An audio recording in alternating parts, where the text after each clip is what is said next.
Assalamu alaikum dear student. So this is me Muzamil Ahmad and today's our topic of discussion about pH and pOH scale. Right. सबसे पहले what is pH and what is pOH? ये जो concept है pH का and pOH का ये किसने किसने पेश किया था? ये पेश किया था सोरेनसन ने। ये डेनिश केमिस्ट है, इसका नाम है सोरेनसन। राइट, सोरेनसन ने एक कॉन्सेप्ट जो है वो 1908 यानी 1908 में जो है वो पेश किया है। इसका क्या मतलब pH एंड pOH? यहाँ पर जो P है वो स्मॉल लेटर में है। ये क्या रिप्रेजेंट करता है? ये इसका मतलब है प्रोटेन्स, पावर और कंसंट्रेशन।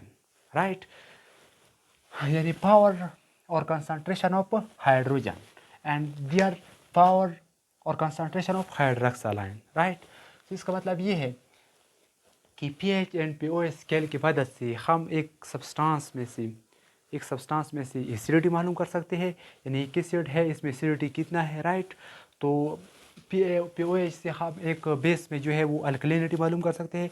अगर एक सब्सटेंस वो बेस है तो इसमें बेसिसिटी कितना है। तो ये कॉन्सेप्ट जो है वो सोरेनसन ने 1908 में पेश किया था। तो सबसे पहले एक कॉन्सेप्ट है जो है वाटर का, यानी वाटर जो है वाटर।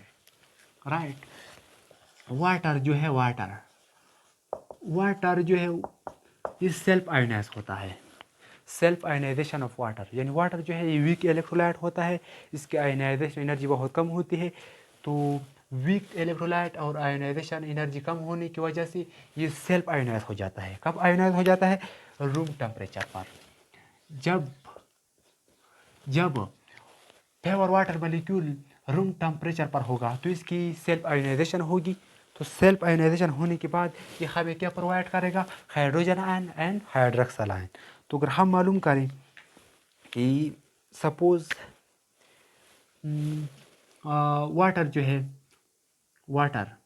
जब वाटर हम इसको केसी यानी कांस्टेंट इक्विलिब्रियम में रिप्रेजेंट करें, तो अगर एक वाटर मॉलिक्यूल जो है वो आयनाइज हो जाता है तो आयनाइजेशन होने के बाद ये हमें क्या प्रोवाइड करता है? Hydrogen ion and hydroxide ion. Right, तो यहाँ पर H2O आ जाएगा। इसका मतलब ये है कि जब एक H2O मॉलिक्यूल आयनाइज हो जाता है तो हमें हाइड्रोजन आयन और हाइड्रोक्साइड आयन प्रोवाइड करेगा। तो इसमें हाइड्रोजन और हाइड्रोक्साइड आयन मालूम करने के लिए हमें आयोनिक कांस्टेंट ऑफ वाटर मालूम करना होगा, ionic product constant of water. Right, तो अगर हम ionic product constant of water मालूम करेंगे तो क्या होगा? यहाँ पर जो केस ये है, यहाँ पर H2O की बुथ मल्टीप्लिकेशन हो जाएगा। मल्टीप्लिकेशन होने की वजह से ये H2O यहाँ पर शिफ्ट किया जाएगा और ये KC रिप्लेस हो जाएगा। तो यहाँ पर हमारे पास जो है वो वाटर आ जाएगा। KW हाइड्रो, यहाँ पर hydrogen ion and hydroxide ion. Right, hydrogen ion and hydroxide ion.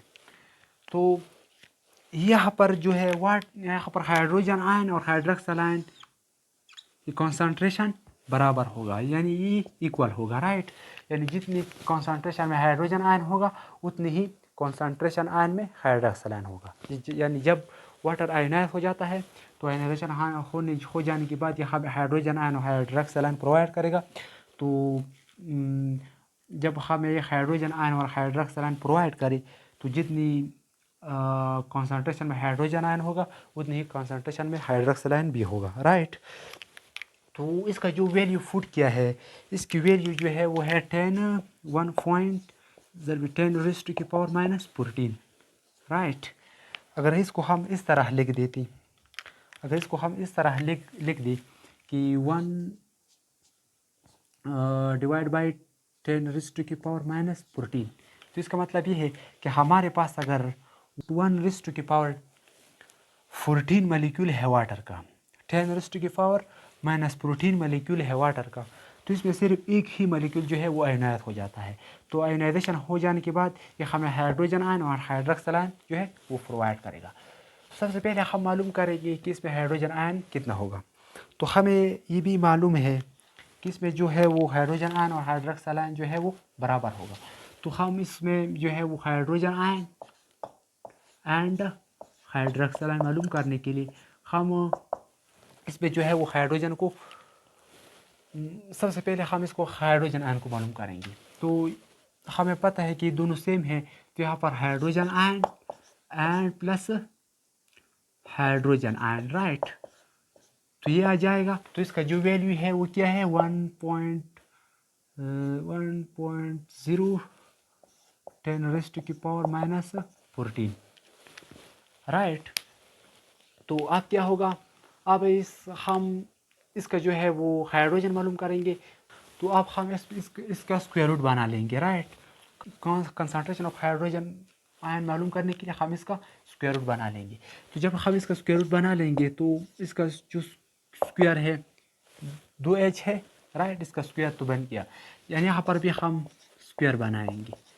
तो यहाँ पर जब हम स्क्वायर बनाएंगे तो 7 के ऊपर पावर 2 आ जाएगा। 2 7 14, इसमें से फिर वही प्रोटीन आता है राइट। तो अब हम इस पर हम स्क्वायर रूट लेंगे। तो जब हम इस पर स्क्वायर रूट लेंगे राइट, तो ये भी कैंसिल हो जाएगा, स्क्वायर रूट के साथ ये भी कैंसिल हो जाएगा। तो इसका मतलब ये है कि इसमें जो कंसंट्रेशन ऑफ हाइड्रोजन है वो कितना है, वो है 1.010⁻⁻7, यानी इतनी जो है इतनी कंसंट्रेशन है जो है वो हाइड्रोजन का है। तो हमें ये भी मालूम है कि जो हाइड्रोजन आयन है उतना ही हाइड्रोक्साइल आयन होगा। तो यहाँ पर जो हाइड्रोक्साइल आयन है इसका भी जो है वैल्यू 1.010⁻⁻7 आ जाएगा राइट। तो जब भी एक वाटर मॉलिक्यूल जो है वो आयनाइज हो जाएगा तो वो हमें इतनी अमाउंट में हाइड्रोजन आयन प्रोवाइड करेगा और इतने अमाउंट में हाइड्रोक्साइल आयन प्रोवाइड करेगा। अच्छा, तो इसके बाद हम इसका pH एंड pOH जो है वो मालूम करेंगे राइट। क्योंकि ये जो पावर है ये माइनस में है, इसका जो डील है वो मुश्किल है। तो हम इसको पॉजिटिव में जो है वो कन्वर्ट करेंगे। तो सबसे पहले pH जो है pH जो है pH is the minus logarithm of what, hydrogen ion right, and pOH as the minus logarithm of hydroxyl ion right।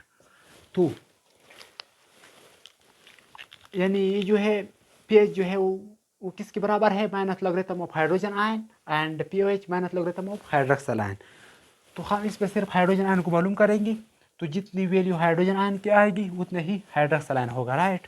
सबसे पहले अगर आप मालूम करेंगे तो सबसे पहले अगर आप देखें pH राइट माइनस लॉग इसका जो है वैल्यू है वो कितना था 1.010⁻⁻7 राइट। तो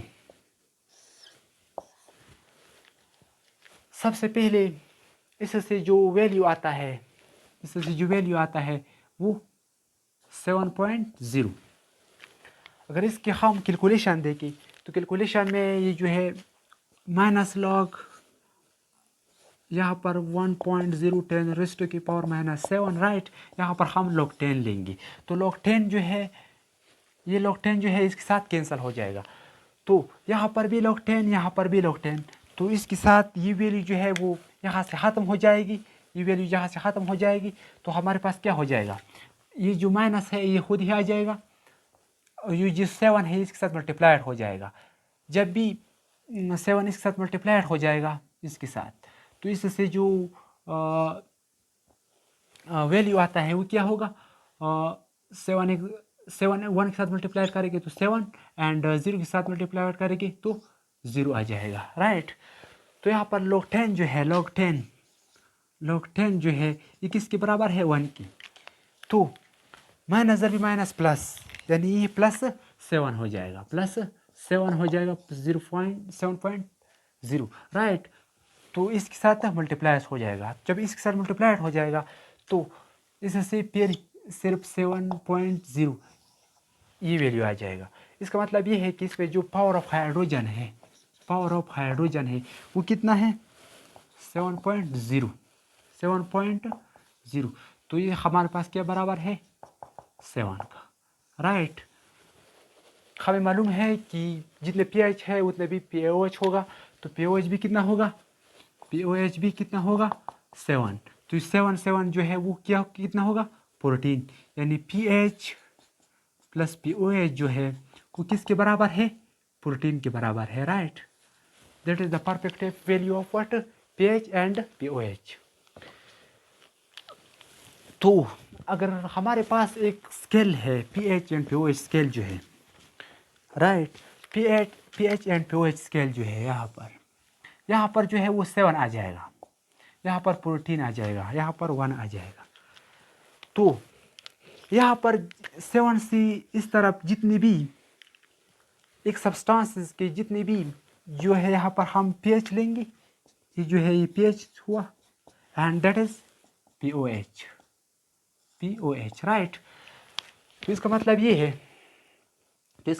है कि 7 से अगर एक सब्सटेंस का जो pH वैल्यू है वो 7 से कम होगा तो हमारे पास एसिड होगा, और जो इस पावर ऑफ हाइड्रोजन जो है वो 7 से ज़्यादा होगा तो हमारे पास बेस होगा। तो यहाँ पर जो है, यहाँ पर अगर एक सब्सटेंस की एसिडिटी 1 है, एक की 2 है, एक की 3 है, राइट, तो कंसंट्रेशन ऑफ हाइड्रोजन में किसमें ज़्यादा होगा? 1 में, एज ए कंपेयर टू 2 कितनी मरतबा ज़्यादा होगा? 10 मरतबा। यानी अगर एक सब्सटेंस का जो पावर ऑफ हाइड्रोजन है यानी pH जो है 1 है, अगर एक का 2 है, तो 1 में जो हाइड्रोजन कंसंट्रेशन है वो 2 से 10 गुना ज़्यादा होगा, तो 2 का जो कंसंट्रेशन है वो इससे 100 गुना ज़्यादा होगा, right.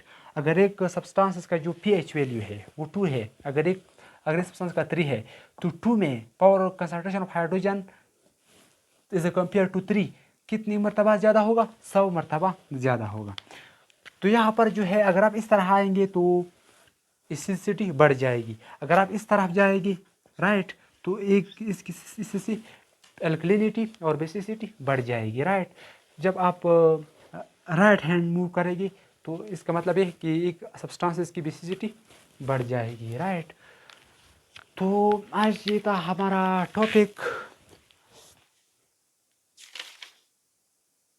pH and pOH scale के बारे में। तो इंशाल्लाह नेक्स्ट मिलेंगे नेक्स्ट लेक्चर में, तब तक के लिए खुदा हाफिज़।